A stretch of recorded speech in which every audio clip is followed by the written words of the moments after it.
নমস্কার বন্ধুরা, আমি রুমার ডায়েরি নতুন পাতায় সবাইকে স্বাগত। আজ অনেক দিন বাদে তোমাদের সাথে ভিডিও শেয়ার করতে এসেছি। কারণটা হলো এই দেখো আমার ছাদের অবস্থা। বুঝতেই পারছো, বাড়িতে মিস্ত্রি লেগেছিল। আসলে বাড়িটা প্লাস্টার হচ্ছিল। এবছর এত পরিমাণে বৃষ্টি হয়েছে যে প্লাস্টার করার কথা পরে ভেবে থাকলেও বাধ্য হয়ে তাড়াতাড়ি প্লাস্টার করতে হলো।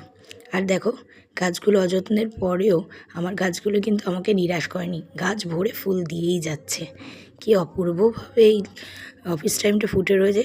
সাথে দেখো একটা গাছও খালি নেই, প্রায় ভরে রয়েছে। আমার এই গাছগুলোর আর যত্ন করা হয়নি। একটা গাছও কুড়ি বিনা নেই, প্রত্যেকটা গাছে ভরে ভরে কুড়ি এসে রয়েছে। আমিই বরং তাদের যত্ন করতে পারছি না। গাছের গোড়াগুলো আগাছায় ভর্তি হয়ে গেছে। এই দেখুন, এই গাছটার ভিডিও আগে আপনাদের সাথে শেয়ার করিনি। এটা বাড়ি থেকে নিয়ে এসেছিলাম, দোপাটি ফুলের গাছ। দুটো বসিয়েছিলাম, এখন কতগুলো হয়েছে। আর গাছ ভরে ফুল দেয়। দেখুন নিচ থেকে আবার দুটো চারা বেরিয়েছে।